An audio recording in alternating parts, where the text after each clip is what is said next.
Good evening.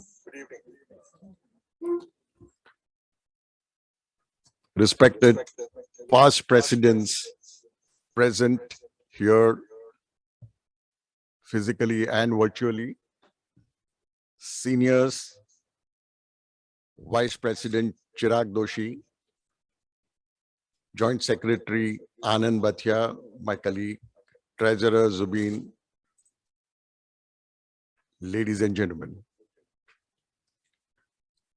It is indeed a great pleasure for me to welcome you all to this first lecture meeting for the year 22-23, beginning on a very auspicious note. Welcome. You will all agree that there could have not been a more auspicious day to hold this meeting, because tomorrow is a Guru Purnima day, and we have a very enlightened Guruji himself present here today to address on the topic that is most relevant: spirituality in professional life. There are quite some misconceptions about spirituality, and it is often mixed up with religion. But spirituality is something very different, as we all know. What it means is protecting your dharma dutifully. And dharma doesn't mean religion. What it means is doing one's assigned work with the right conscience. So in terms of today's topic, Swamiji is going to help us resolve this continuous strife which we all live in the current times. Whether it is possible to practice spirituality really in professional life. Are these contradiction of terms, or they are complementary to each other?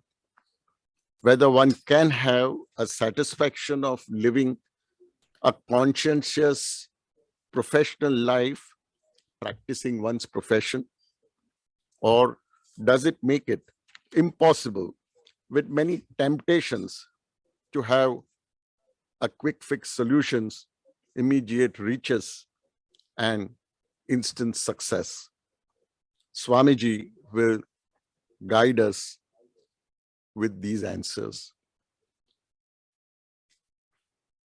For those who are not familiar with the activities of BCS, this topic and Swamiji's presence here may come as a very pleasant surprise.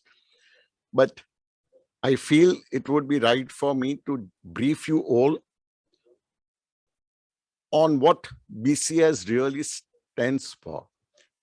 BCS is, which is Bombay Chartered Accountants Society, is a 73-year-old voluntary organization of chartered accountants, one of the largest of its own kind, which has its prime motto as knowledge acquisition through right means, through the value-based education, to create an ethos and culture of professionals who do have that conscience to stand by what they are certifying, because they are the mirror of the society.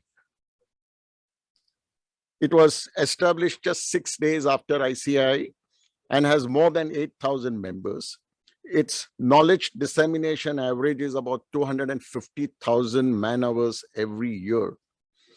Its publications with contribution by volunteers, and this is a completely volunteering organization, who are experts in the field, have been much in demand. The journal published every month by the Bombay Chartered Accountants Society is one of the top-rated, very well-respected publication, which is widely read across the industry, profession, and bureaucrats.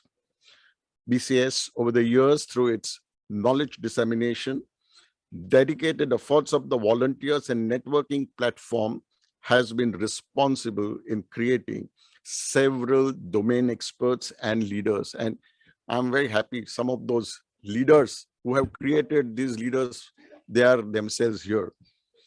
It has presence on all prominent social media and has substantial following there. I urge you to reap maximum benefits through participation in the several activities of the BCS. You may please visit the BCS website, www.bcsonline.org, where you would find that it is not only the profession, but also on the social spheres, also on discharging as social responsibilities, and also creating this spiritual ethos. BCS has been taking quite a lead. So with the auspicious blessings of Swamiji, may I now request Gracie to present a memento to Swamiji. I must acknowledge and thank Gracie because she has been single-handedly pursuing this.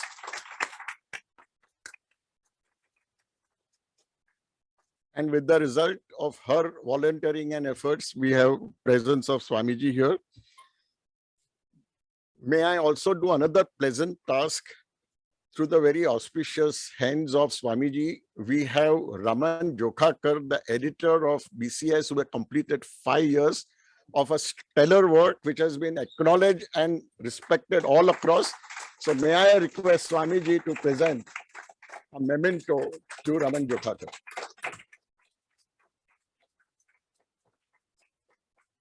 Raman, the journal achieved a new height under your leadership and volunteering with your incisive editorials and innovations in different articles.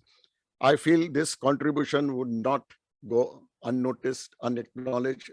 People would remember you for a long time. Thank you so much.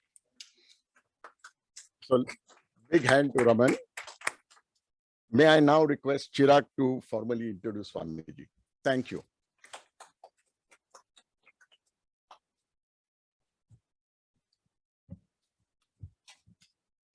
It's my honor and privilege today to introduce Swamiji. Swamiji is not new to us. In 2013, we had a leadership camp of 3 nights, 4 days at Chinmaya Mission, and we got a good time. Members got a good time to spend with Swamiji for almost 3 nights, 4 days. So that is when we had one more time. We had Swamiji over here, was under the D.N. Dalal Memorial Lecture, where we had Swamiji addressing us once again on the BCS platform. And also in our core group membership, we have a lot of people who have been inspired by your thoughts, Swamiji. So with this, I would like to give a formal introduction about Swamiji. Swamiji leads the Chinmaya Mission, Mumbai at Worli. Swami Swatmananda is one of the most dynamic leaders of Chinmaya Mission, currently posted at Chinmaya Mission, Mumbai West. He completed the Vedant course from Powai from 1998 to 2000 after his graduation in commerce and software engineering. So that's also, I think, another blend, Swamiji, commerce and software engineering. He has been serving Chinmaya Mission, Mumbai since 2000. He expounds the philosophy of Advait, Vedant through the talks on the Bhagavad Gita, Upanishads, and other texts of Vedanta and Bhakti through camps, mediation, retreats, interactive sessions, and discussions for even youth and adults both. Children love him dearly and look forward for his annual summer camps on various themes of spirituality, India, Hindu culture, etc. He inspires the youth with dynamic spirituality, encourages them to think and question on various mediums like theater plays, tracks, outdoor experimental learning programs, music, etc. are used by him. He has also been taking the youth empowerment program ahead, which is a value-based leadership program for youth who wants to serve the nation and culture, where youth are trained for 3 months and then they serve our country for another 9 months. Several corporates like Piramal's, Reliance, Mahindra, Tata, Toyota, PwC, etc. have been addressed by him. He holds weekly discussion groups on Bhagavad Gita for some of the top industrialists of India. He is also a playwright and has written and directed 2 theatrical performances. Adrashya, Quest for the Unseen, based on Saraswati civilization and developed India, was written and directed by him in 2009. 9 shows of this has been performed by Chinmaya Youth Kendra, Mumbai, in Pune, Mumbai, Allahabad, Chennai, and a lot of other places. Just like that, a play based on Bhagavad Gita in the life of Ananda family and how they discover harmony by applying principles of Gita was written and directed by him in 2015. 4 shows of the same has been performed in Mumbai and Chennai. He has also conceptualized and executed first outdoor Vedantic vision park called Chinmaya Pradeep, based on the life, vision, and work of Swami Chinmayananda. It is one of his kind outdoor park which also exhibits the essence of Hindu culture, Gita, Upanishads in a unique and innovative way. His simplicity, foresight, peaceful nature, and a balanced approach endear him to everyone. So with this, I would request Swamiji to take the stage and address our audience. Thank you.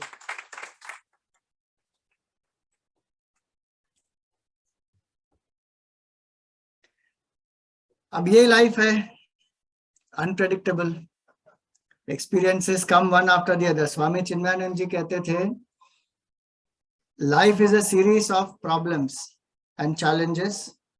Every minute there is some problem or challenge waiting to happen. We don't have to ask. Problems and challenges are given to us free of cost. And today's life is much more complex. With all the development of technology and science and management and everything, is it not that our parents, grandparents, they were much more happier? They were working more hard also. Still they were happier. They had more holistic life. They had much more time for the family. And today with so much development, what has happened? Stress, worry, tension, anxiety, depression, suicides, drugs, alcohol, everything is on the increase. So at such times is when we need to understand how spiritual knowledge will play a big role in our lives. Specifically here it is spirituality in professional life. Like Nirji said, many people think that spirituality and professional life can't go together, and the confusion is it is equated with religion. So one thinks that spirituality is after professional life, post-retirement plan. So let us see now. अब PowerPoint नहीं चल रहा है. हाँ चल रहा है.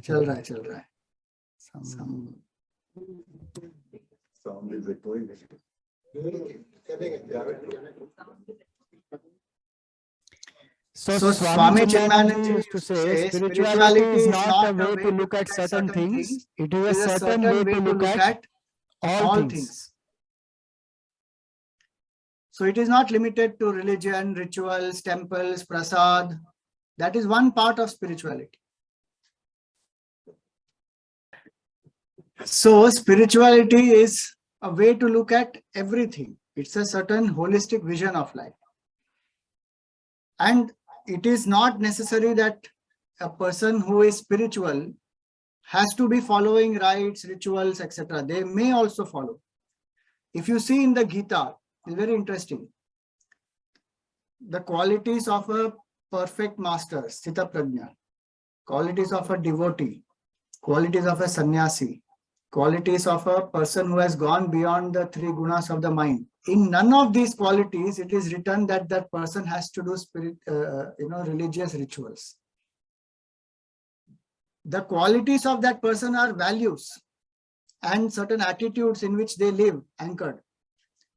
Rituals will help that person in one way. There are other methods to cultivate also. And so spirituality is a vision. It is not some actions alone. One cannot say that when I go to temple, I am spiritual. At other times, I am non-spiritual. Because even if you see the word spiritual, I'm not even going into Sanskrit yet, I will go into it in some time. What is the meaning of spiritual? One who has the spirit inside is spiritual.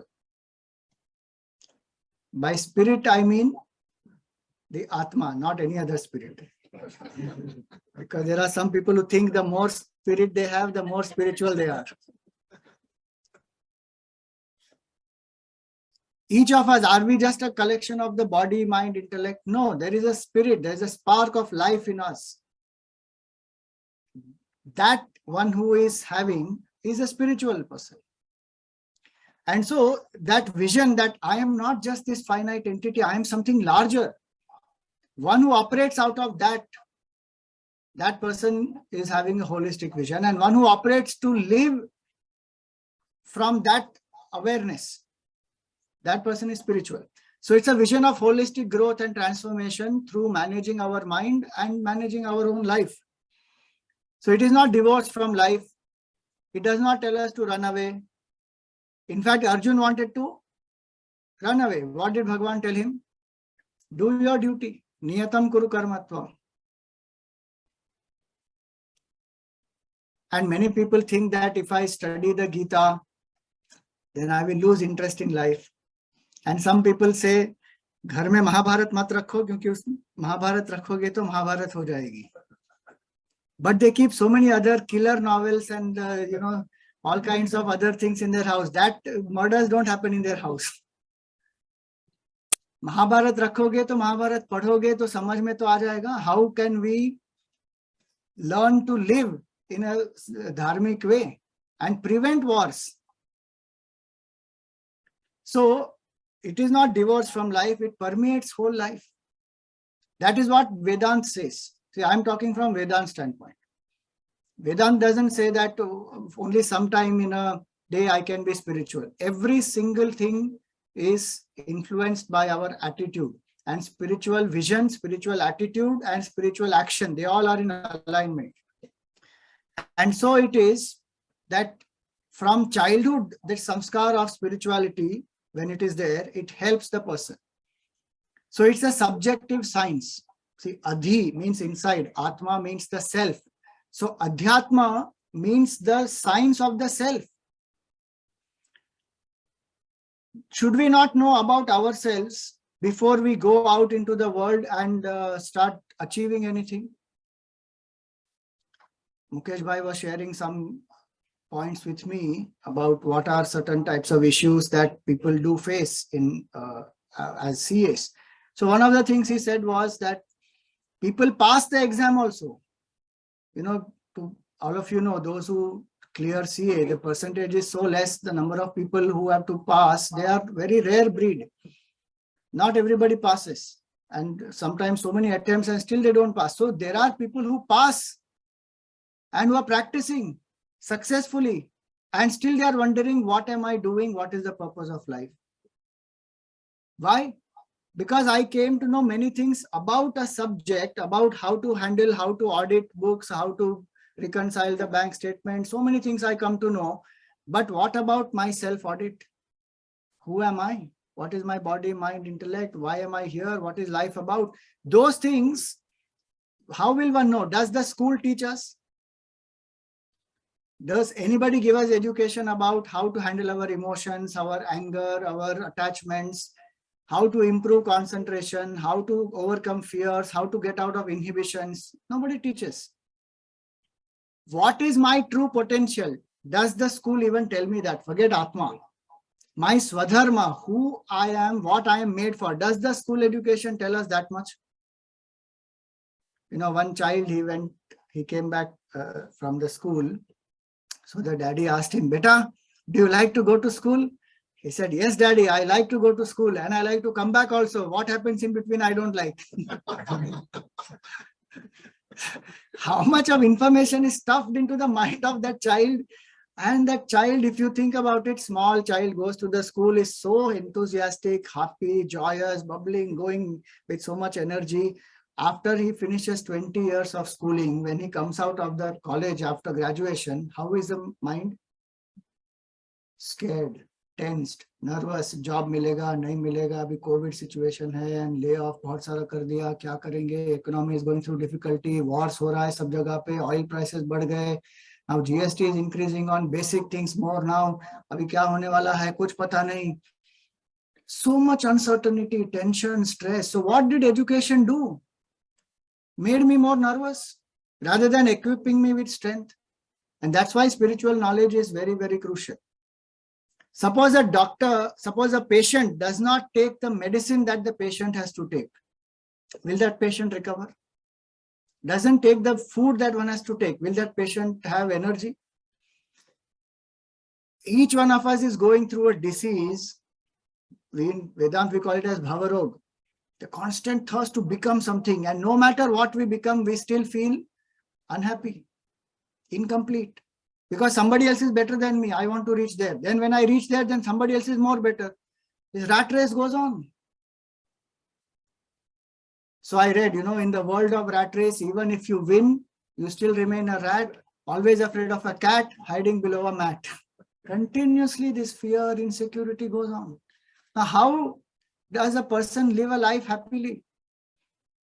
The solution is spiritual knowledge. But this solution, one rejects, saying, don't bring spirituality. This is a secular country. This is a professional organization. This is a non-religious body. Don't bring all this. But Swamiji, Shanti nahi mil rahi hai. When somebody went to Swami Swatmananda, he was coming from the airport and one person went to receive him. He said, Swamiji, Shanti chahiye.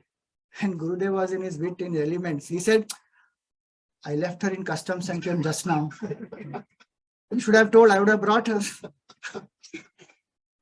How can somebody give Shanti to us? We don't want to apply anything. We want to reject the solution that is there as for our problem. Apart from that, you do anything. You tell them, you go to the spa. Okay, I will go immediately. I will do the booking. I go to the spa, go to some Ananda spa, go to some Jindal somewhere here, there. Go wherever you want. But root cause, if we don't handle, we are finished. What will we keep doing? Go in the rat race and keep getting burnt out. So it is a knowledge of this truth. Who I am as a person, I should know. Then who I am as a supreme being, that I will know later. So it's the art of living every moment with clarity, why I am here, with confidence that I can face challenges, and with this courage that let any challenges come, I will overcome. I have that inner strength, I will deal with it. If that is not there, then we will face life only become victims. Even in professional life, don't you think that if competition is more, much more spiritual need is there? How is it possible to succeed without this? And who gives us this confidence? Any business school gives us that confidence. It's very interesting. Did Shankaracharya ji go to an ISB or an IIM? Did Gautam Buddha do any management course? Nothing. But the institutions they have established are running for thousands of years. Vivekananda ji, he was only a BA. And at 20 years of age, he reached Ramakrishna Paramahamsa's feet. At 32 years, he dropped his body. In 1893, on September 11, he addressed the World Parliament of Religions, and 1902, he dropped his body. 9 years' time. And Ramakrishna Mission today is such a worldwide organization doing so much service. Why? There is the research which is done. The longest standing institutions in the world are spiritual institutions, and then comes the army. And they found that what is the reason? There's American research you can find on the net. They found that the reason is the basis of both these is selflessness. Where there is selflessness, there the institutions are the longest standing. People serving there have maximum satisfaction and unfoldment. And hence, this is the power of spirituality. It helps to break out of our shell. Otherwise, we live in a shell. So much fear one has, so much of insecurity, so many thoughts we have. No, I can't do this, I can't do that. When was it that you last broke out of one inhibition? Think about it, ask.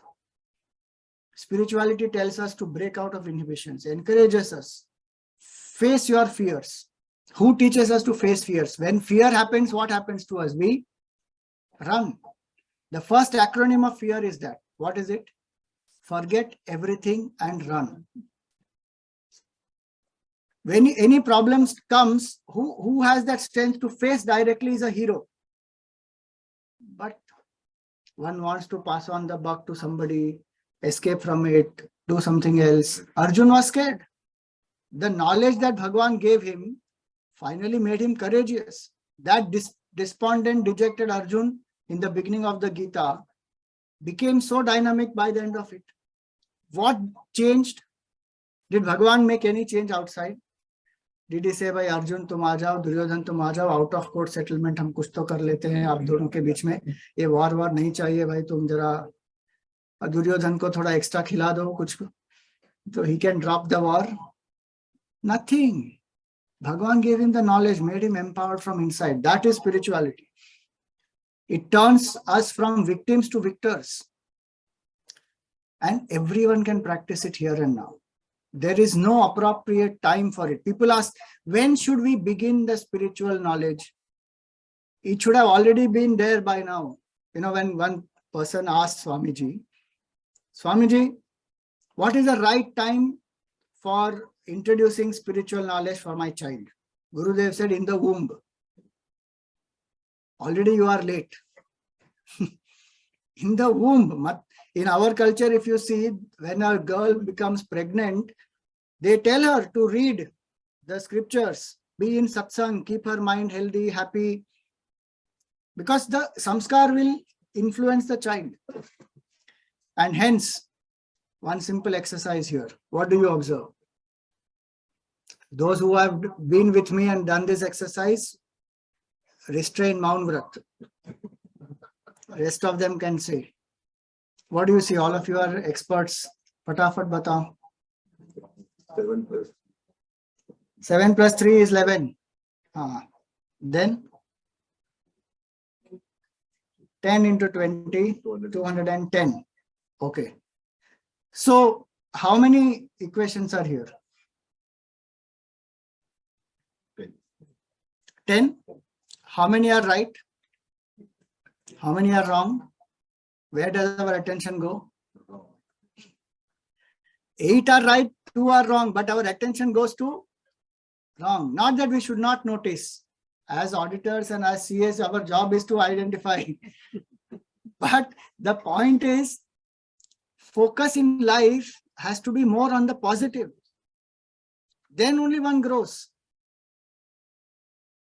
Most of the time, our mind is programmed to find faults. So we find faults with ourselves also, we find faults with others also, and that becomes a mindset. Sometimes if there is no fault, we start getting doubts about ourselves. ये ऐसे कैसे हो सकता है? कुछ तो होगा गड़बड़, कुछ तो mistake है यहाँ पर. So spirituality gives us that vision of focusing more on the positive, because what is the focus, that will flourish. That's a simple law of the mind. What we focus on, that will flourish. If we focus more on the positive, we will become positive people. Even if you see our news, our media and everything, why is everything a breaking news? Why can't it be making news, Baba? अब बहुत हो गया breaking. जब आया था तब breaking कभी-कभी breaking होता था. अब 24 घंटा breaking ही होता है. Now breaking has lost its value. So now they have to create something more sensational, though it doesn't end. There are so many countries where they put positive news first. They highlight those because that creates the opinion, the mindset of the people. So in the Gita, Bhagavan tells Arjun, the last verse of the Gita is very beautiful. Yatra Yogeshwara Krishna, where there is a visionary leader like Bhagavan Krishna, and where there is this dynamic man of action who is Arjun, Tatra Shrihi Vijayo Bhutihi, there is success, fame, glory, prosperity, all this. And Sanjay says this, Dhruva Nitir Matir Mama. This is my firm opinion. Meaning, only spiritual knowledge alone is required for great sadhu sannyasis who want to withdraw. Only material pursuit without spiritual knowledge will lead us to stress, worry, tension, all that. Combination. That is the Gita chariot. How many of you have Gita chariot in your house? Any picture or a chariot? Few people have. In earlier days, many people used to have. And the reason is this is a symbol of holistic growth, that we need spiritual knowledge plus material success. Both are very important. And it also is an entire depiction of the path. Control the senses, rein the mind, have clarity in the intellect, sublimate the ego, and you reach the destination. What today people say, what you visualize, that you will realize. What is your goal? What is your purpose? You write, you draw it and put it on the vision board, and then you see it every day. It was there embedded in our culture. Every day we used to see that Gita chariot and remind ourselves, this is the means, this is the goal. So this why spiritual knowledge is very important in professional life also.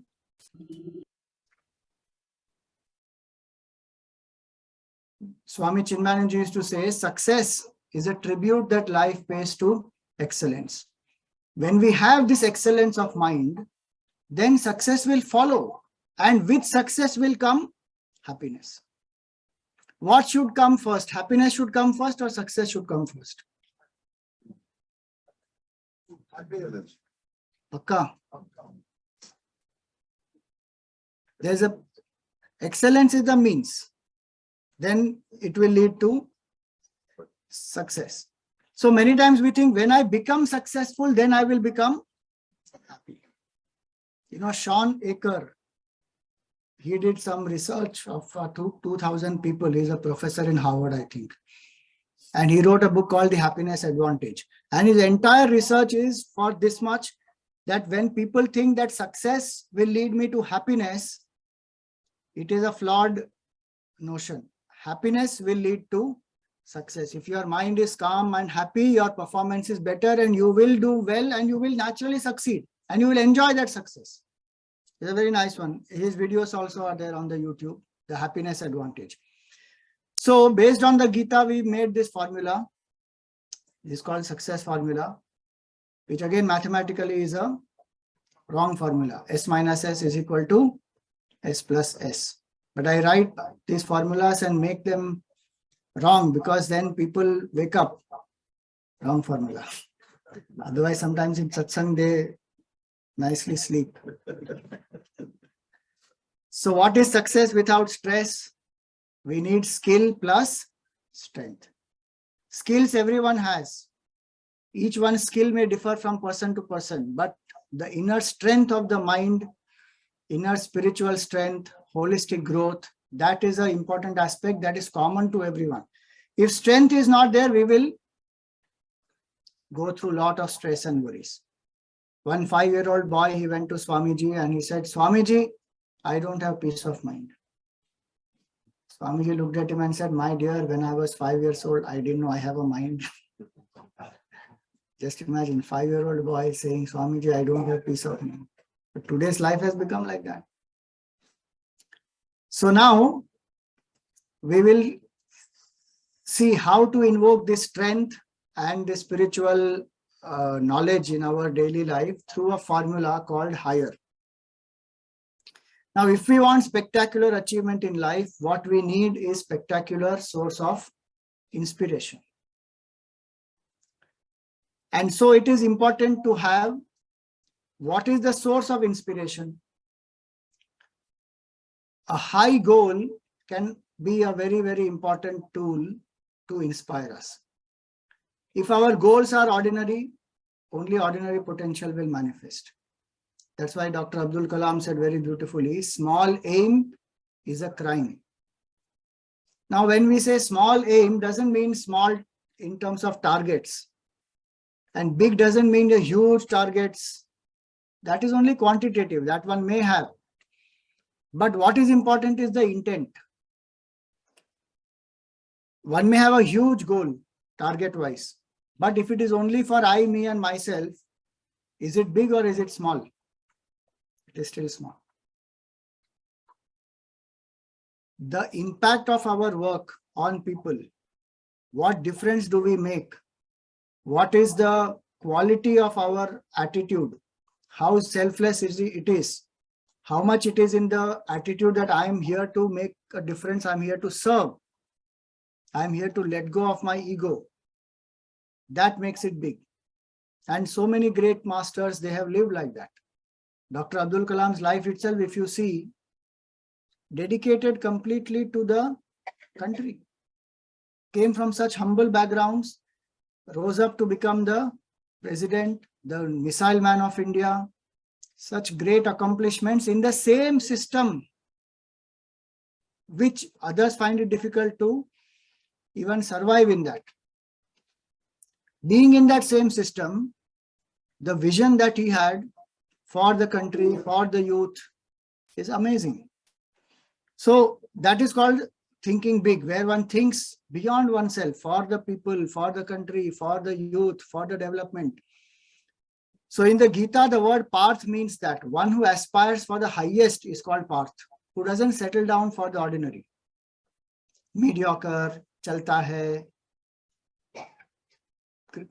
Arjun, he did not choose the army of Bhagavan Krishna. What did he choose? Krishna Bhagavan himself. If you see management-wise, that decision is a very, imperfect decision, because he already has less resources. He has only 7 Akshavini and Kauravas have 10 Akshavinis. Bhagavan has given him the choice. You can take my Narayani Sena 1 Akshavini, or you can take me, but I will not lift weapons. Anybody who is a management expert would choose what? 1 Akshavini Sena, straight, it is no brainer. But for Arjun, it is no brainer that I will choose Krishna. And did it not make the whole difference? The Pandavas won the war because of Krishna Bhagavan. Bhagavan did not lift a weapon, but they still won the war with that less resources. Because he knew the value of the Lord. He was surrendered, he was dedicated, he aspired for the highest, he didn't settle down for anything less. And so higher the vision is, greater is the inspiration. So with what vision do I work? Why do I want to become a CA? Why do I want to increase my business? Why do I want to take up more and more assignments? One of the things Mukesh Bhai was saying was that the life becomes so hectic is because the work-life balance also is not there. Sometimes, yes, audit, when the, what do you say, in October you have to submit, no? Due dates. Those times, of course, it becomes very hectic, but at other times, what is my balance in life? That balance is very, very important. Otherwise, I may become successful in a profession, but are we not seeing so many doctors telling people, sir, you have to make lifestyle changes. Medicines will not work. You have to learn to sleep at least 7 hours. And people are not sleeping. The mic has suddenly become active.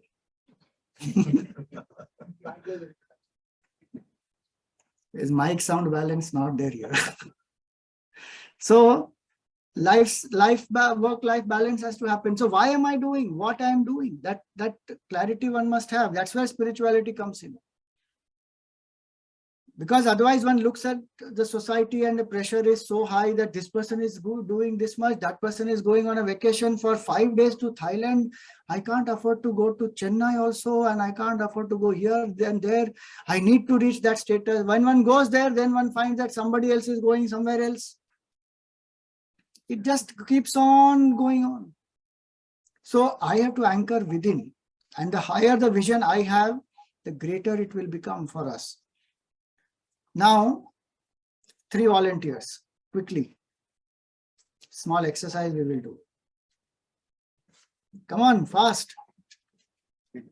This one mic was here. No, not. Quickly, 3 volunteers, come on.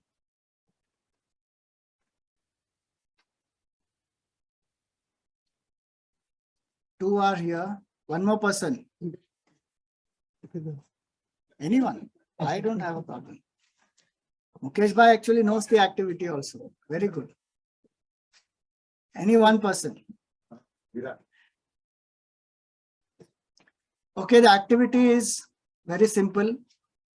Except Janagana Mana, you can sing anything else for 20 seconds. Any song, any poem, any rhyme, anything. One person separately, yeah. Start.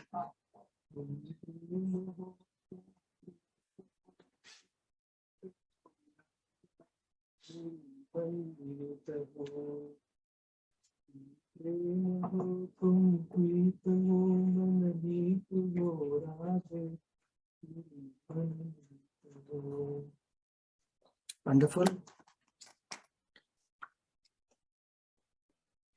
Yeah, anything.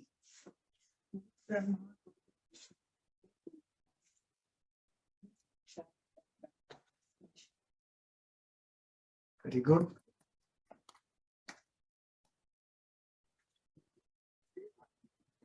Anything.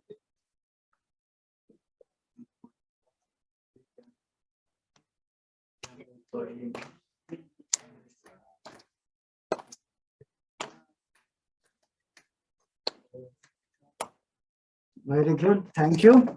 This was first round. Now second round. All three of you, what you sang just now, you have to sing only the same thing. But when I say start, all will start at the same time. Okay?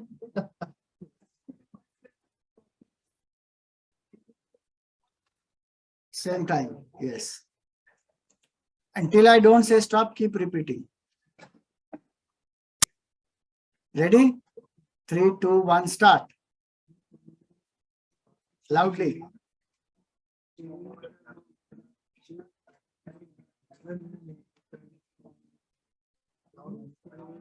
Loud.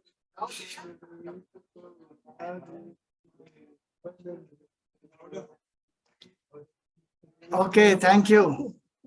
The last round is decide one song or anything that you sang, which all of you can do together.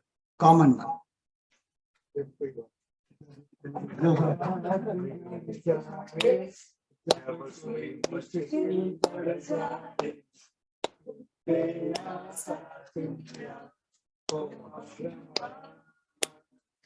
Very good.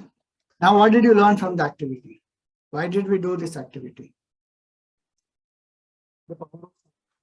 Power of sound. Connected to our topic.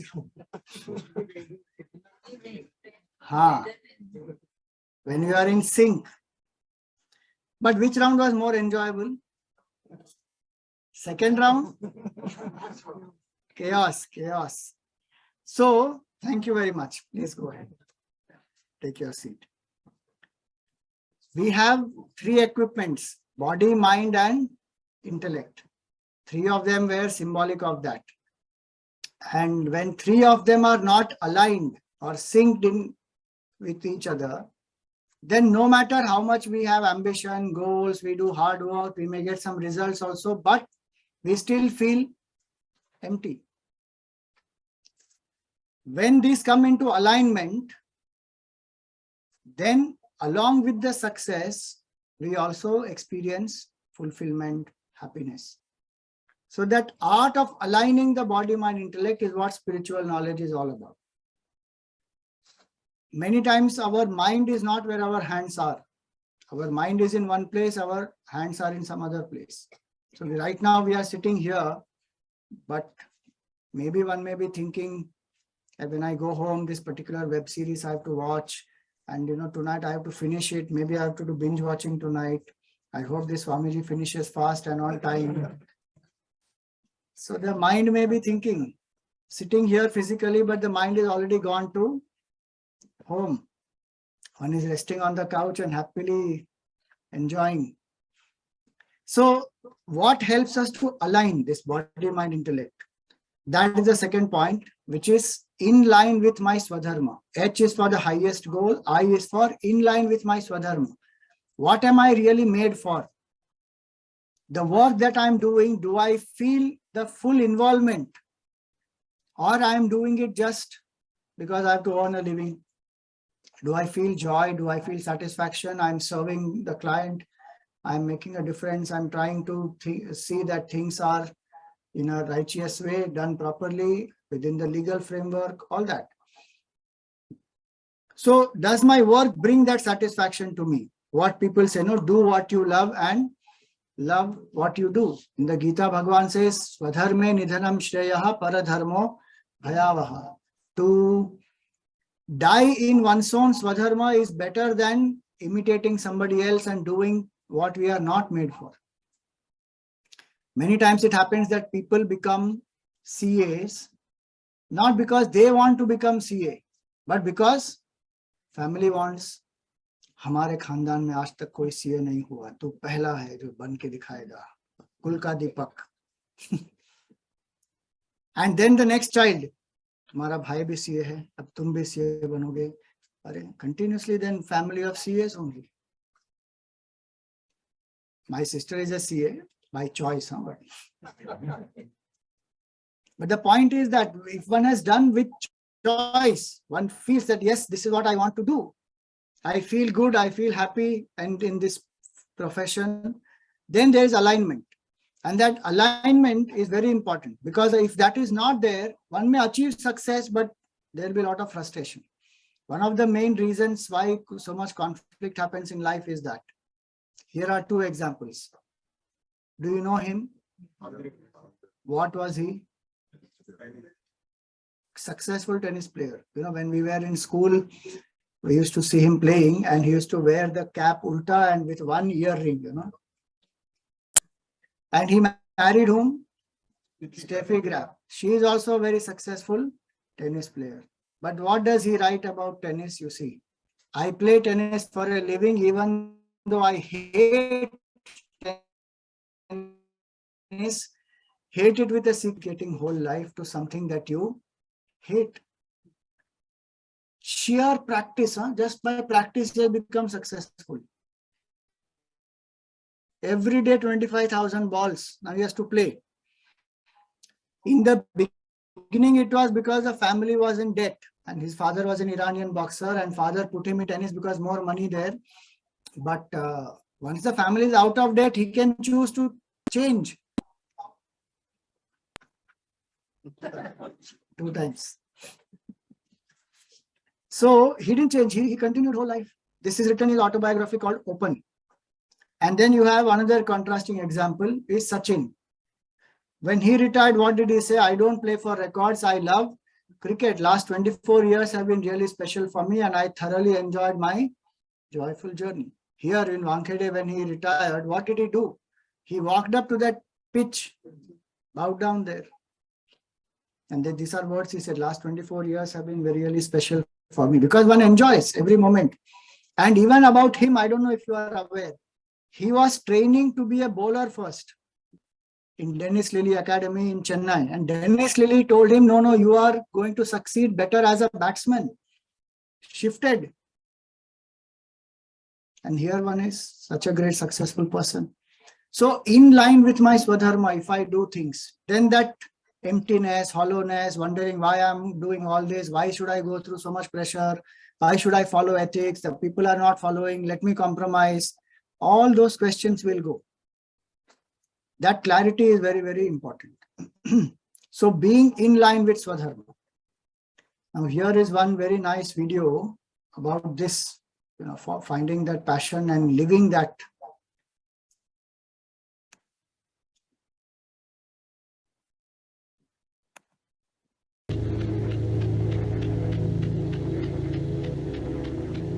It is not death most people are afraid of.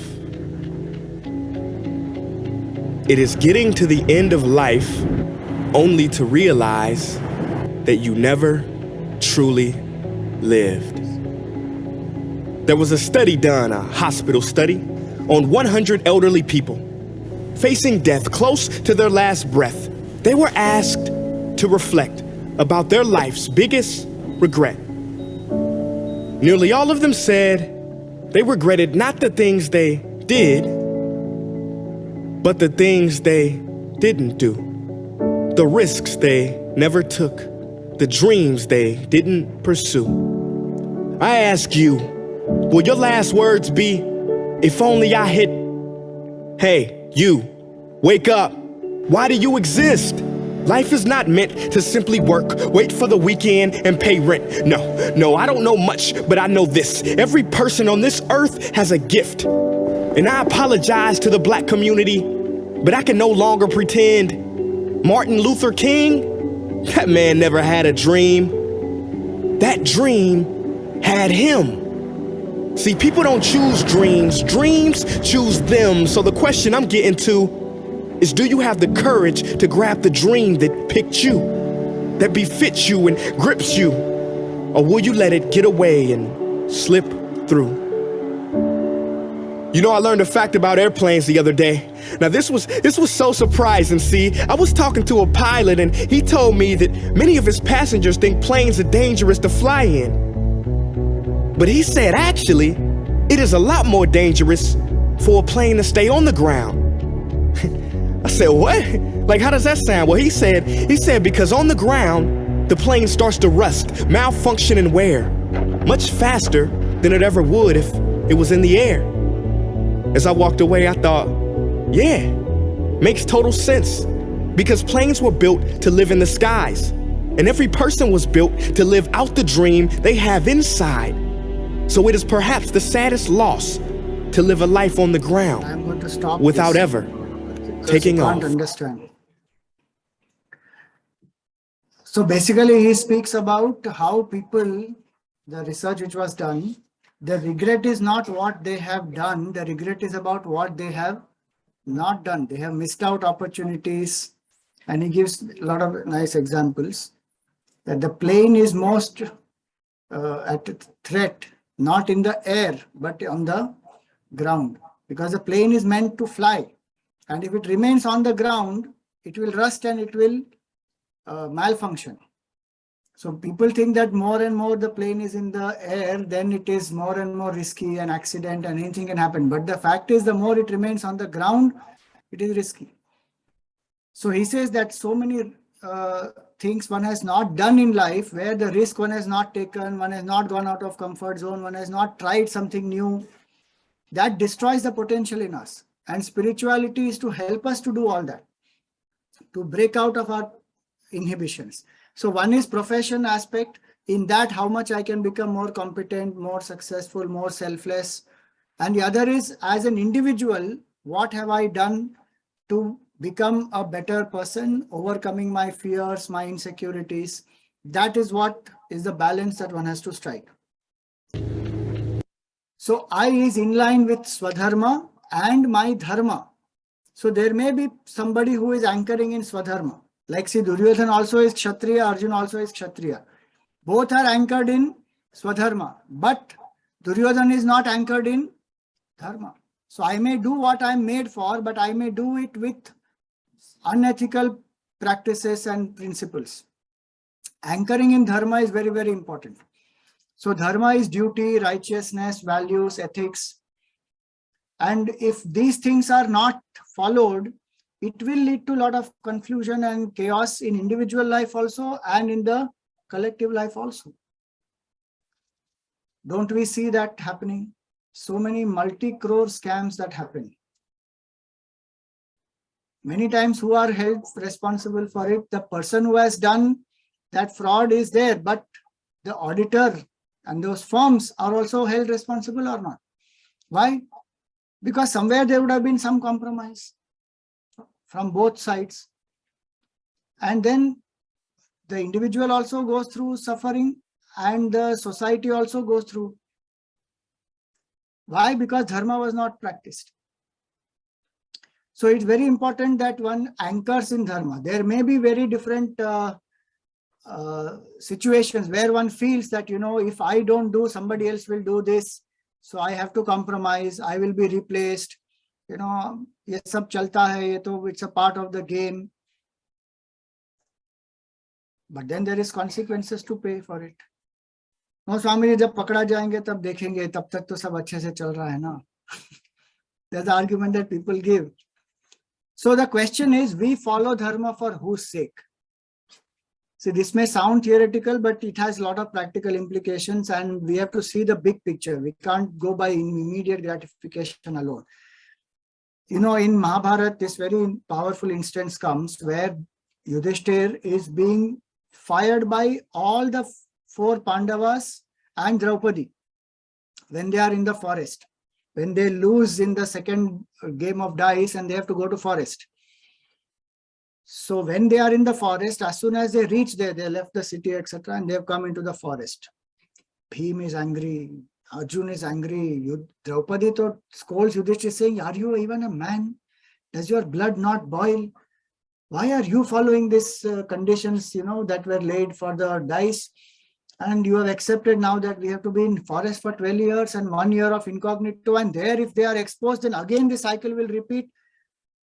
Are you not a man? And in that, are you not a Kshatriya? Go and fight and kill this, Kauravas. And they have insulted me, and my honor has been, I was so, in public, I was dishonored like that. And still you have accepted their conditions. And Arjun, Bhim, Nakul, Sahadev, Draupadi, everybody, they fire him like anything. He's sitting, he's listening to everybody patiently. At the end of it, he says one thing. He says, I follow Dharma for my sake, not for their sake. Simple point, he said, but very, very powerful. Is it not because Yudhishthir followed Dharma that Krishna Bhagavan was on their side? The theme of Mahabharata is Yato Dharmaha, Tato Krishna, Yato Krishna, Tato Jayaha. Where there is Dharma, there is Bhagavan. Where there is Bhagavan, there is victory, full stop. That strength comes when person follows righteousness. And some people think that, we will be left behind in the competition, in the financial position, etc. Maybe, but goodwill one has developed. There is no fear. One sleeps peacefully. One is not carrying a burden in one's heart that there is something I have done which is wrong, knowingly I have done. So the disintegration that we saw is one of the reasons is this. I know what is wrong, but my mind doesn't want to follow that, and I still end up doing the wrong. Everybody knows that alcohol is bad, but have we not normalized it? And for everything they practice, I say that people follow Samatva Yoga in alcohol. In happiness also they drink, in misery also they drink. If they are lonely also they drink, if they are with people also they drink. How pathetic is that? Already gray matter in the brain is less, and alcohol destroys that gray cells. It is proven scientifically, but still one drinks. So many practices one does, one knows they are wrong, but one still does it. That's where Ratnakar's example comes, because we have to face the consequences of our karma. Nobody else will face. We think, "Arey, hum sabne saath milke kiya." Who is the main person?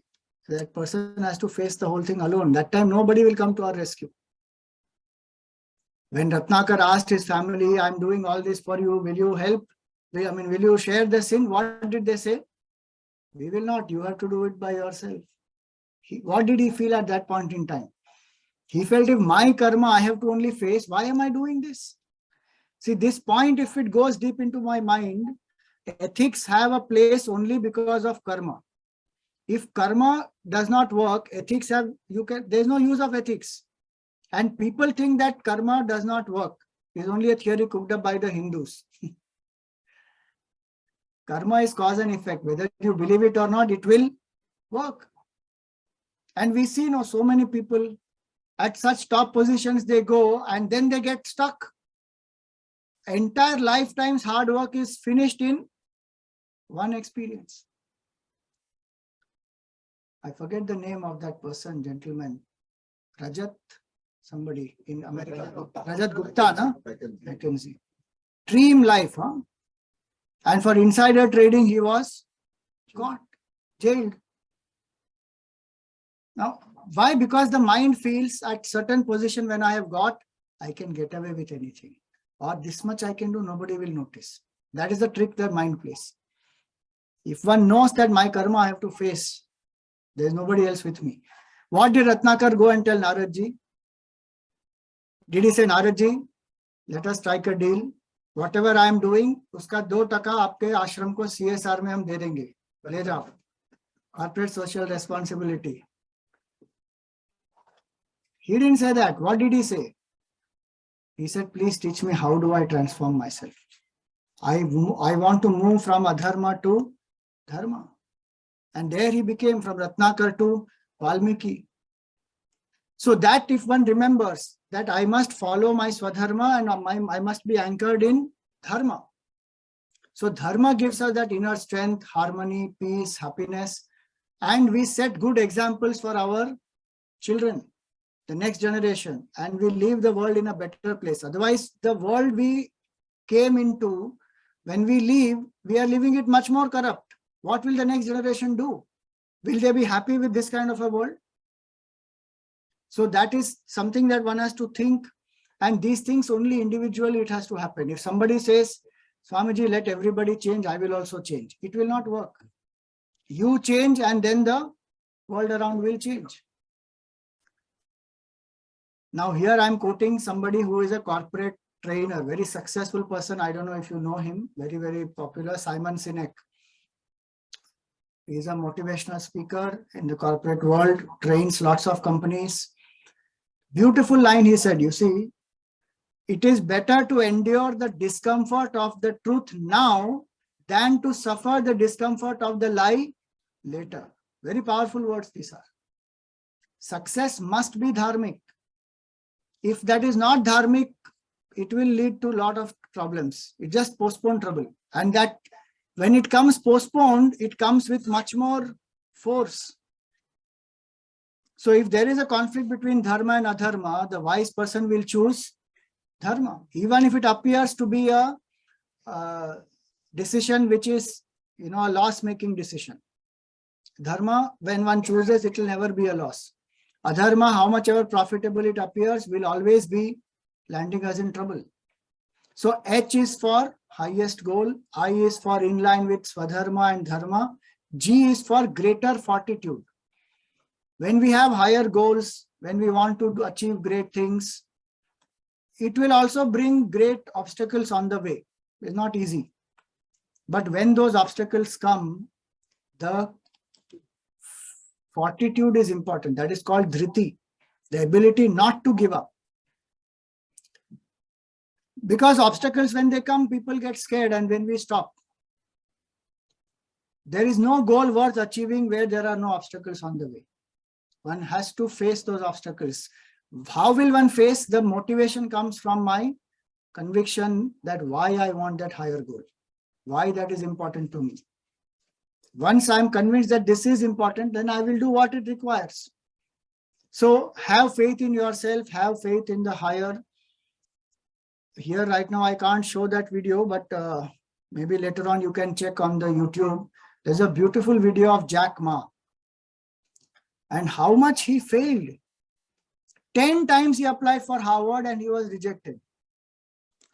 30 job interviews, he was rejected. When he started Alibaba, he borrowed money, he started Alibaba, and for 3 years he didn't make profits. And people did not believe in him when he said, I'm going to start on internet and I'm going to start, the sale on the internet. People can place orders and we will deliver. People didn't believe him. They ridiculed him. They said, who will invest here? And no one investor from different people, he collected small amounts and he started. But he built a whole system.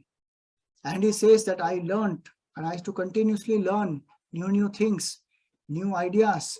I used to experiment, and I did not allow failure to dampen my spirits. And what he achieved. Why? Because he was clear what he has to do. And one thing very nicely says, he says, don't follow money, follow people. Because when people come, money will come. So he says, you serve. Lot of those things, if you see, they all are spiritual principles, beautifully applied. So many people think that these principles, which we say they are spiritual principles, they are not applicable in the corporate world, but they are actually applicable. Stephen Covey, when he came to Mumbai many years ago, in Oberoi, he had, the 8th habit. He had written the 8th habit, and he had one big seminar there. At that time, one seat there was 25,000 rupees, some almost 15, 18 years back. And one of the things he said, this person who attended that event, he came and told me, because I was doing Gita classes for them, the top corporate person, he said, Swamiji, we attended that and he presented nicely, but one thing he said at the end was like a slap on our face. He said, I am stunned that all of you are sitting here and listening to me with such rapt attention, as though I am telling you something new. But let me tell you, a lot of this the 8th habit, a lot of inspiration of it has come from your Bhagavad Gita. He said that. And they write those principles which are there in the Gita, presented very beautifully. That credit we should definitely give them, because very effectively they present it and impactfully. But that's where it is. So you see the video of Jack Ma, find on this thing, you will find. I will send it by email also, then you can circulate. So when you see this picture, what comes to your mind?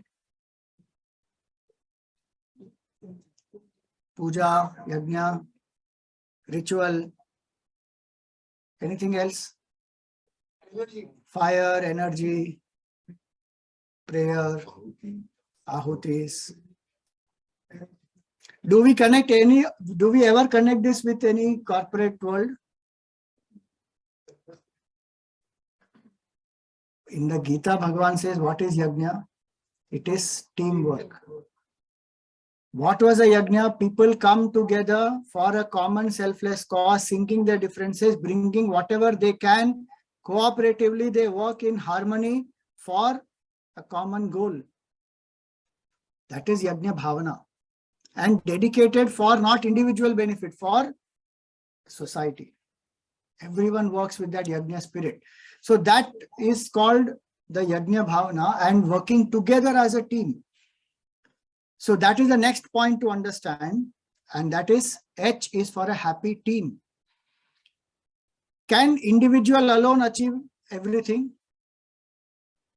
Even when we have CA firms, there are so many people working or not. And there are so many hierarchies. There are interns who are working and who will go and do the basic checking of the books and records and everything. Then there are people up the ladder continuously. So it's a whole team which will work. Again, spirituality is to help us to understand this, how to work in a team. Because one of the biggest problems is people are individual players. They don't want to work in teams. And the fact is, everywhere we have to work in teams. In a family, is there an individual? Other day somebody had shared the video with me. They said, if you are ready to allow 50% of control of your life with somebody else, decision making by somebody else, then only you should marry. So when you marry, then from your 100% decision, it becomes 50%. Then if you have one child, from that 33, then you have another child. Then that child gets married. Then that child has a wife. So by the time you become old and your child has married, your control and decision making is hardly 5-7%. At that time, still you don't want to let go and you want to control, then you will have all kinds of fights and problems. So better, our culture said, Vanaprastha, become Vanaprasthi. Start training your child when he is 35 or 5-10 years. Our Shastra says very clearly, when the first grandchild is 10 years old, Tata bye-bye to the family, go. Now withdraw and say, Bhagwan, I am dedicated only to you because baki sab jagah se mera control chhoot gaya.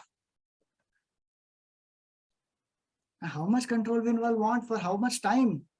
People are dying. They are on the deathbed but not ready to leave.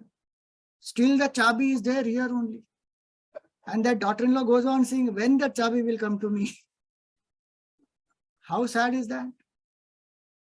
So one doesn't want at home there is a team, at work there is a team, in the society there is a team. Here also this whole program has happened because there is a team. There's a president, there's a secretary, there is such a huge team. Then only the work will happen.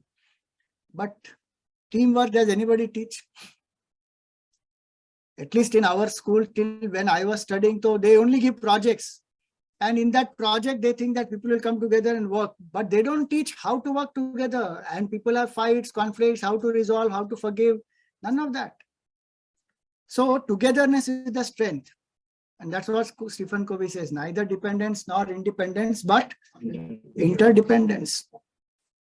Again, there's another nice video about, in Chak De, India, there is a beautiful scene where Shah Rukh Khan is the coach, the hockey coach and national hockey coach. And every person there, when he goes there, each person is saying, I am from Tamil Nadu, I am from Kerala, I am from Madhya Pradesh, I am from Himachal.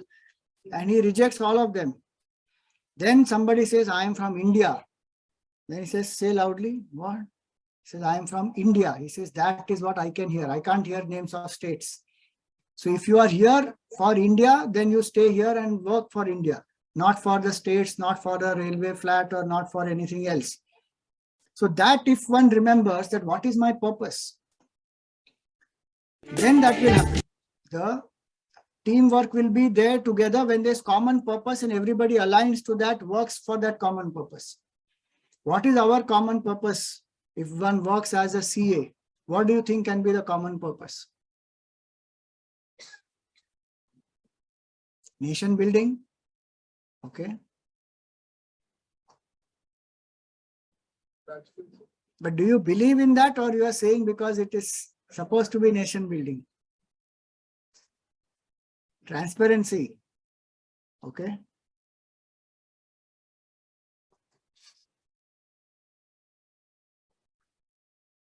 All of you, I'm sure, have already thought about it. You have been working for so many years. What do you think is the purpose? At least from what your experience says.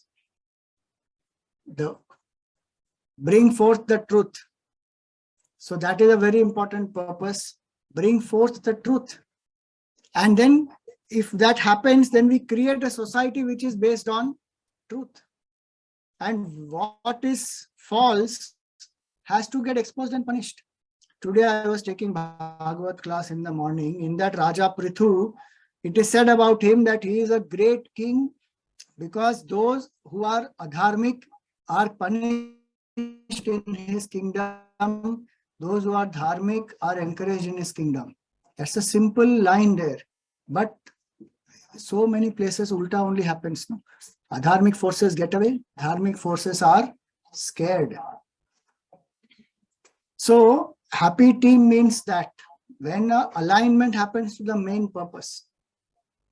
So H is for highest goal. I is for in line with Swadharma and Dharma. G is for greater fortitude. H is for a happy team. E is for excellence plus expertise plus efficiency is effectiveness. What is excellence? It's the attitude of the mind to achieve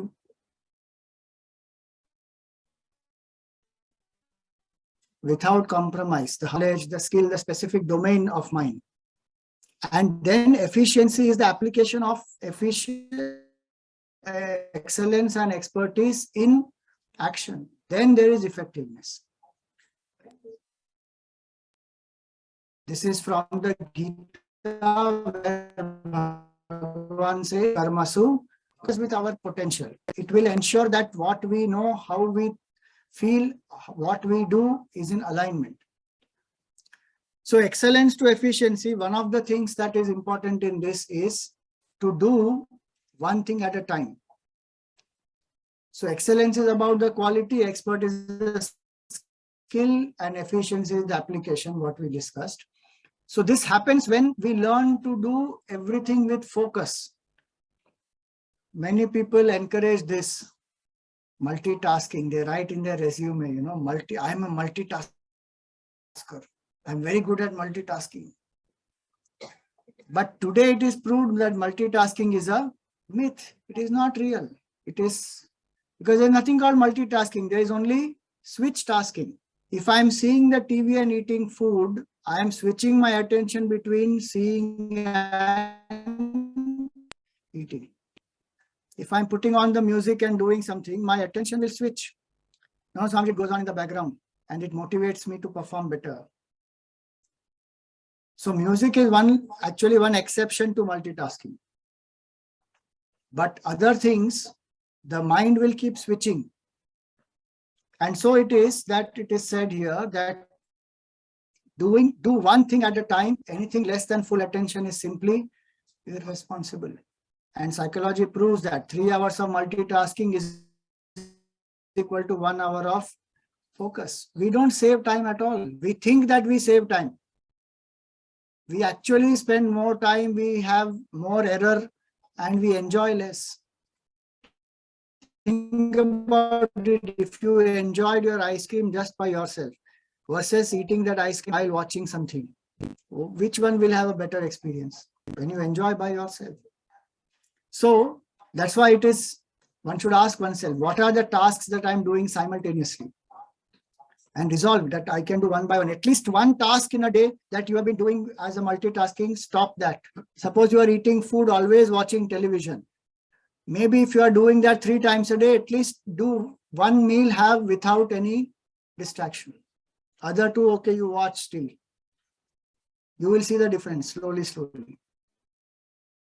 Today, there are such dangerous things people do.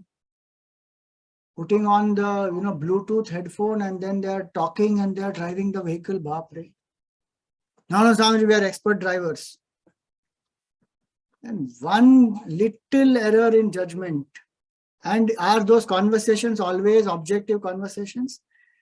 Sometimes one is fighting on the phone aggressively and loses control on the car. Finished, one will land up in trouble, somebody else also lands up in trouble.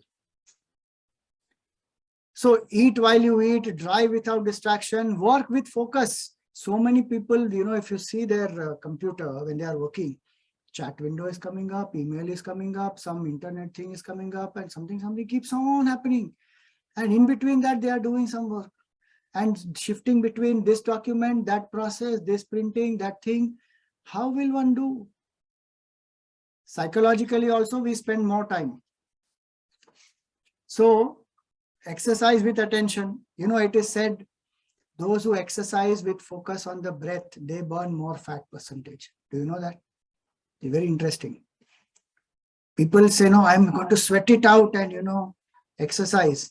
Where does the fat go when you exercise? How do you reduce the fat percentage? It goes out through urine.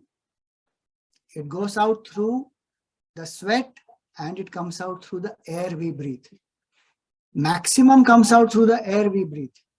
So that person said that if you focus on the breathing and make that breathing deeper, you will burn more fat.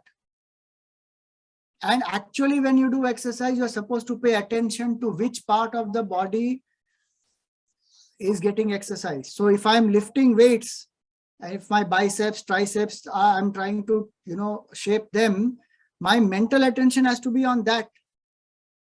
It's actually a proper system of focusing on the breath and the body while doing the exercise. So the mind is occupied, breath is occupied, body is occupied, alignment will happen. So we put on the music and happily we are jogging away or walking. And people, many times if you see, they have groups, walking groups.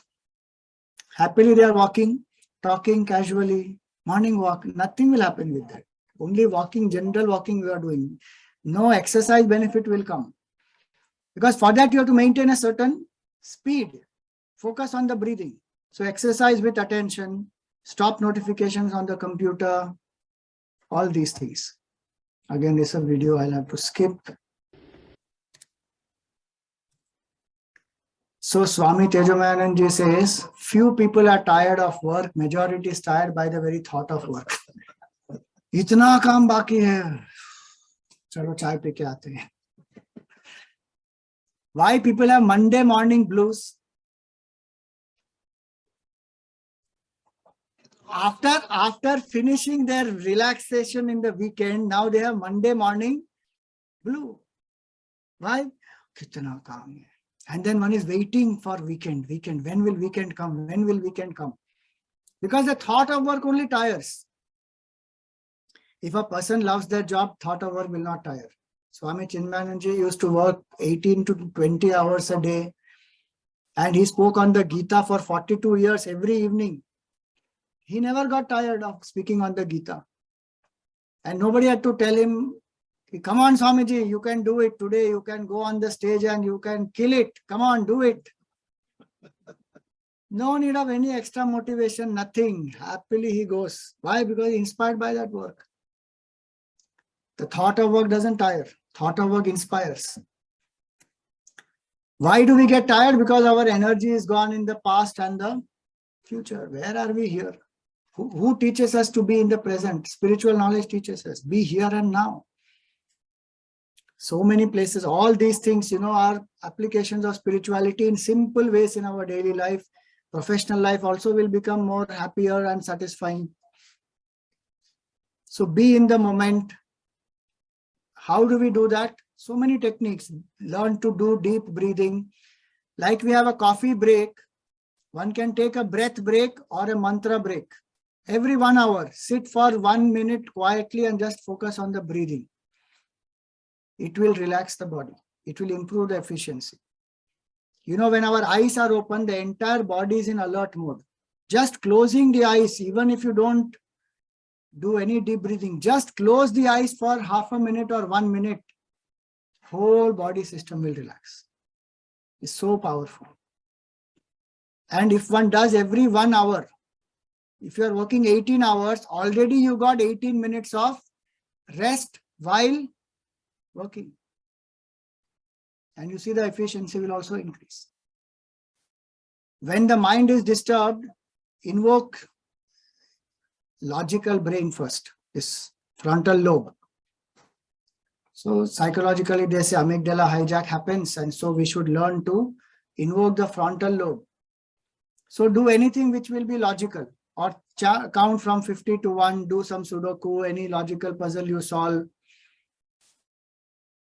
Tell yourself Om Shanti, Shanti, Shanti. Quieten the mind when it is disturbed. Don't ask why this happened to me. Always ask how to face. Spirituality tells us that how to face this situation. Why this happened? This should not have happened to me. I don't like it. I resist it. It has happened. Now, why it happened, I can analyze objectively later if I have to learn from it. But if I resist, I'm creating more disturbance. So there are so many of these methods. Practice meditation, apply music to learn to quieten the mind, be in the here and now. That will increase our efficiency. Last alphabet is R, is for the result. Swamiji, everything is for the result. Bottom line, what is it called? In balance sheet, what is the... No, I forget. Is the profit? No, not net profit. After EBITDA, that's this. EBITDA is one before tax and depreciation, but after the last result is profit after tax. Profit after tax. So everything is meant for that result only. What spirituality tells us? Detached engagement. We expect a result and work hard. Do you believe Gita says that you work but you have no right to results? Karmanyavadikaraste ma phaleshu kadachana. A lot of people quote. Karm karne ka aapka adhikar hai, phal par aapka koi adhikar nahi hai. Will anybody do action without wanting result? क्यों कर रहे हो? बस कर रहे हैं स्वामी जी. क्या प्राप्त करना है पता नहीं. Just कर रहे हैं. After you leave from this place, where will you go? Are you clear or not? नहीं स्वामी जी हम चलेंगे. कहीं ना कहीं तो पहुंच जाएंगे.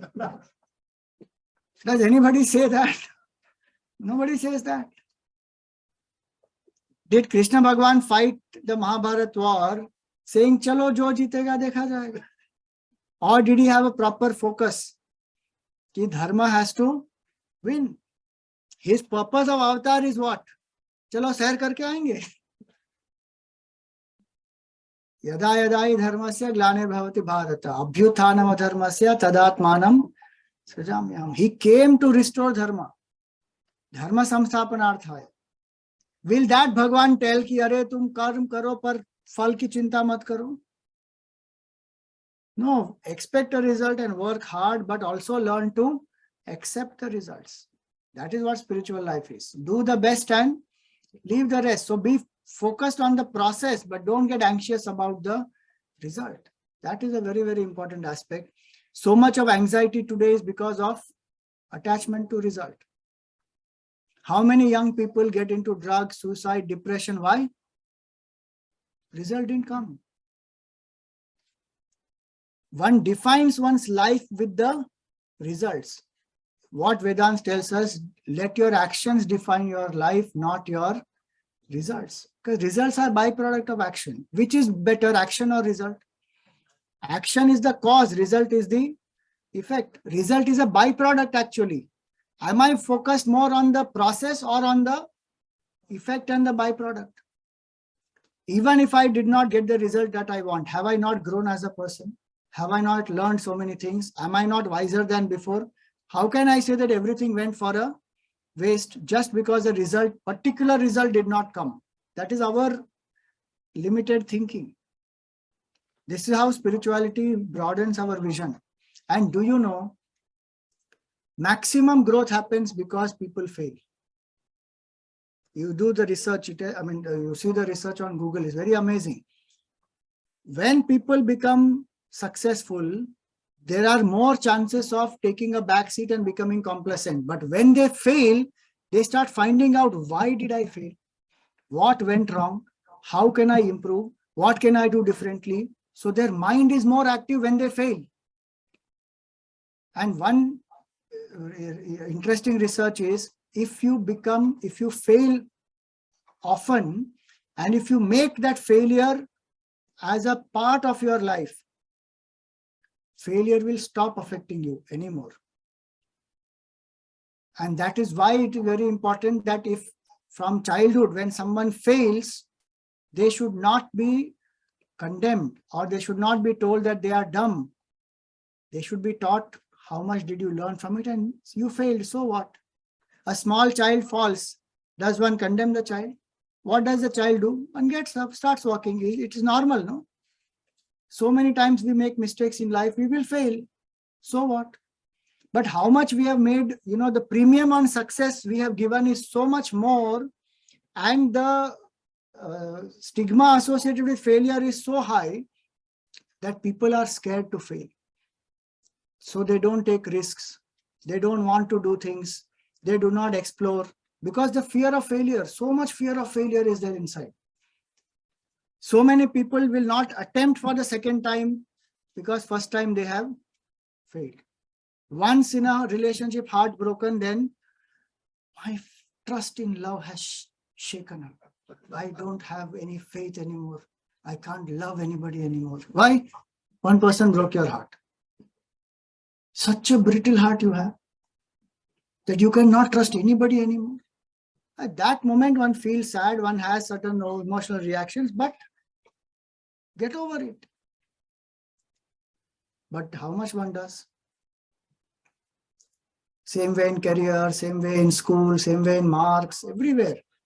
Everybody teaches us how to aspire for success. Nobody teaches how to face failure.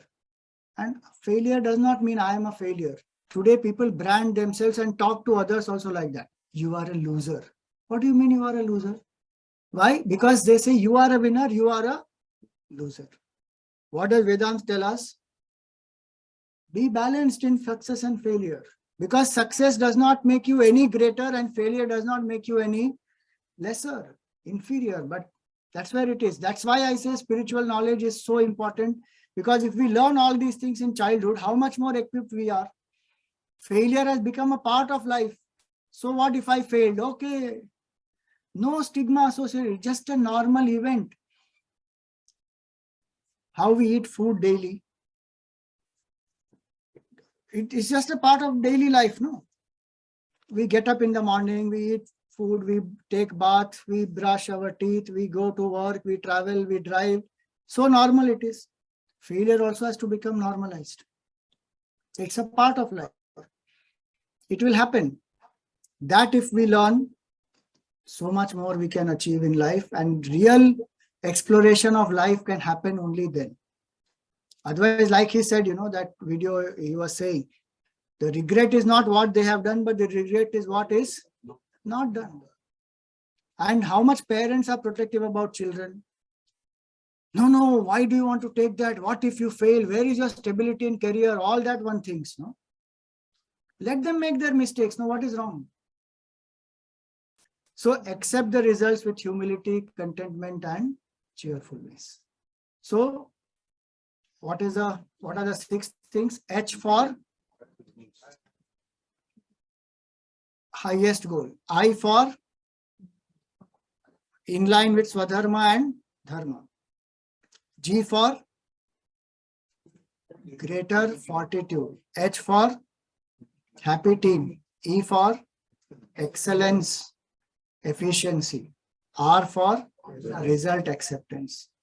These things, if we learn, that's how we practice spirituality in our professional life, right from setting goal to the process, to the result, to the acceptance. The entire process, if we learn, spiritual life has so much to contribute to make us successful and happy. That example of Mr. Ajay Piramal was where he sold one part of his business to the multinational abbot, and he did the whole negotiation by himself. There was no arbitrator, anybody with him. And in the last, they were pressing him to, give some more. The negotiations are happening. And he says that he was not desperate. He knew that if it has to happen, it will happen. So he was very detached. And that clinched the deal. Anybody else in that place would have accepted those conditions that the team from Abbott was offering, was asking. He didn't accept. He said, if it has to, it will happen. I am not giving anything more. And that is the time we were doing this verse of Gita, Karmanyevadhikaraste, 2010. He applied it straight. And he said, that is what helped me, the attitude of detached engagement. So I'm going to conclude with this formula of how do we achieve excellence. We saw we have to align the body, mind, intellect. So every day, can you spare 1 hour for yourself? T20 is a formula. 20 minutes exercise, 20 minutes meditation, 20 minutes of study of some psychological books, self-help books, scriptural books to empower the intellect. If I empower my body, mind, intellect, I align myself, then whatever I do will be excellent and I will achieve success and happiness. Thank you very much. chinmaymission.com is our main website. Mumbai.com is the website for Mumbai programs. And if you want to follow me on all these, Instagram, Facebook, YouTube, LinkedIn, my handle is Chinmay Shivan. Thank you.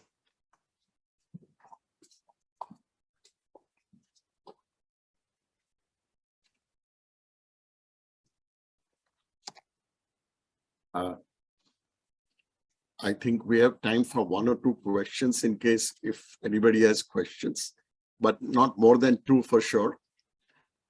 So I leave the floor open. I know Swamiji is so empowering, and anybody who has done certain courses with him would realize that this is not a lecture. This is not a sermon.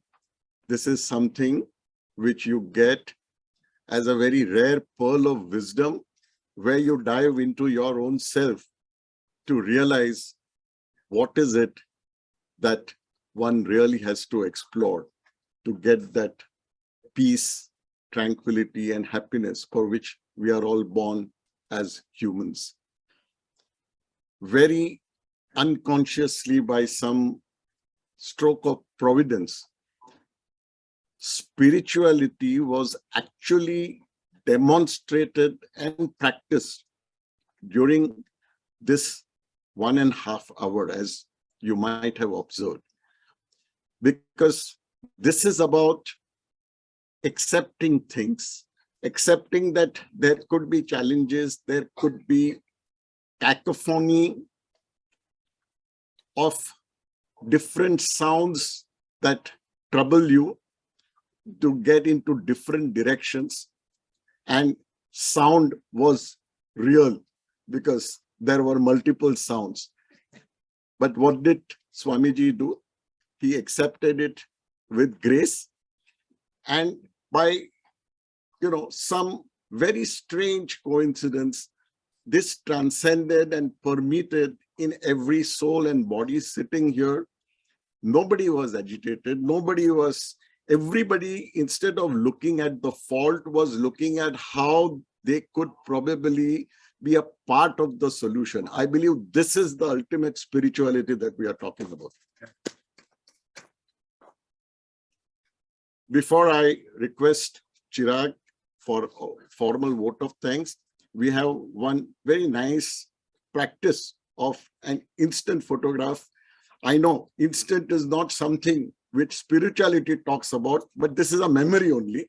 And may I ask Govind, our HRD committee chairman, to present it to Swamiji.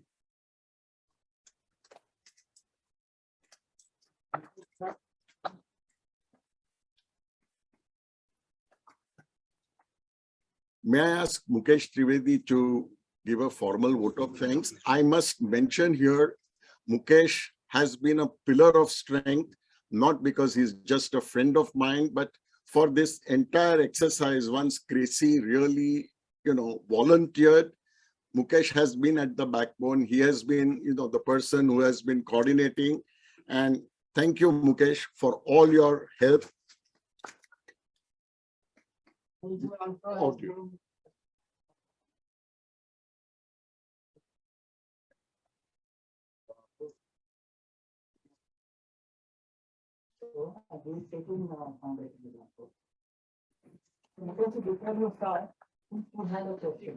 Thank you so much, Swamiji. I just had one question. You said that don't ask why. Ask why.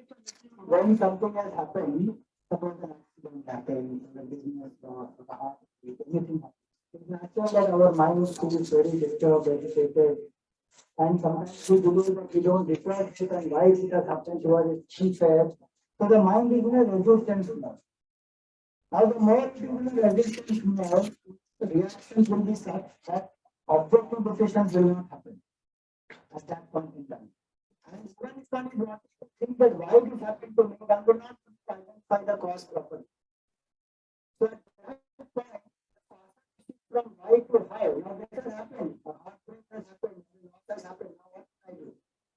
How do I face this now? That is important to ensure that the person gives the proper response to what has happened. Then the mind has become quieter. Then I can analyze why this happened and figure out the process, how I can learn from it. But at that moment, if I impulsive that, then I get to person's actions, I don't deserve this, and yet this has happened. And this is not correct. And one goes into a very reactive mode. So then that will lead to more dangers of wrong decisions and wrong action. Then that becomes a loop. To break that, it is important to ask how to face.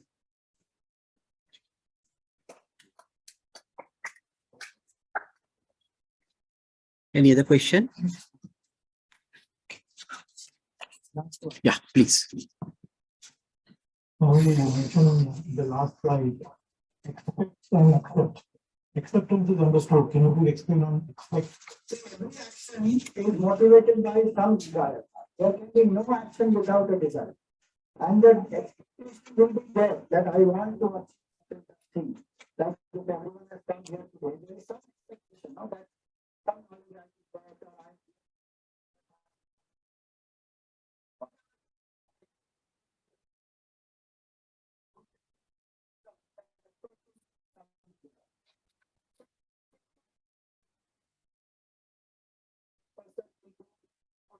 I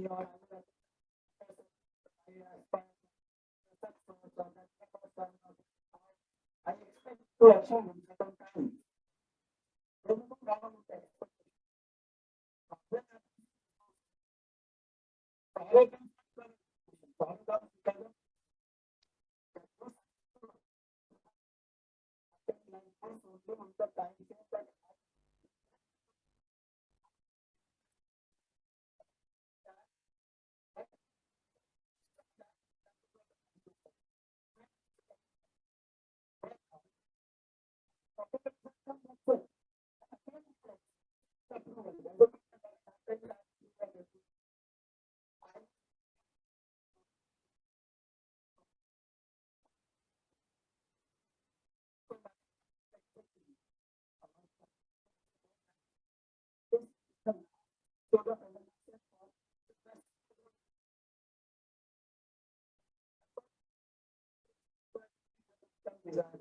Whatever we want to give up, people also want to desert.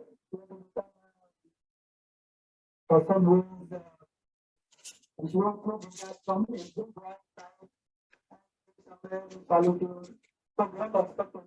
So people don't want to go sometimes because obstacles don't have. I will call to from the Gita, you are saying that Dharma are great to come Bharata. The seventh chapter we say, I am that desire which is not devoid of dharma. So having desires is not wanting to fulfill them not and having dharmic desires, but following them, wanting to fulfill them in adharmic way, creating trouble. And insisting in this way, in this time,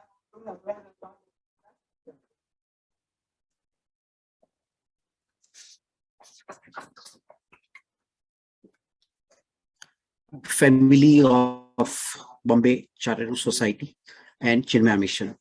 We have so many members of the family from both the sides, and it is so encouraging that you have all been here. You will be knowing that this is the most auspicious week which is going on, Ashadhi Ekadashi to tomorrow being the Guru Purnima. One of the finest period when we should have more and more learning of the spiritual learning. And at that time, we have had this beautiful session on profession, spirituality for the profession. Swamiji has just given us a very small capsule, but it is so powerful and at the same time, so much reflecting over each slide. And higher and T20, if we remember these two words, I'm sure that we are going to carry home wonderful lessons of the life. Swamiji, I just read in the morning one beautiful sentence. It said, speak only when it adds value to the silence. And we all are having that tranquil silence within after having heard him. So what should I say? Friends, another beautiful thing that I learned is that gratitude is what? When memory is stored in the heart and not in the mind. So, Swamiji, we are extremely grateful for really enlightening us with so many insights. Indeed, I have had the privilege, and so many of our BCA members have had the privilege to have the journey with you, and we are finding ourselves also that yes, there is some change within. It's a baby step, but definitely it is on a positive directions. Friends, let us all rise from our seat to express our sincere gratitude to Puja Swamiji for wonderful session. Wonderful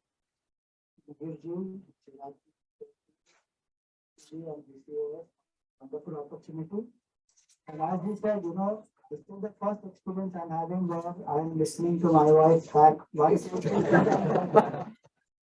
But one advantage of that is that, you know, as advance, it is said when you listen to the Katha of Punya, now you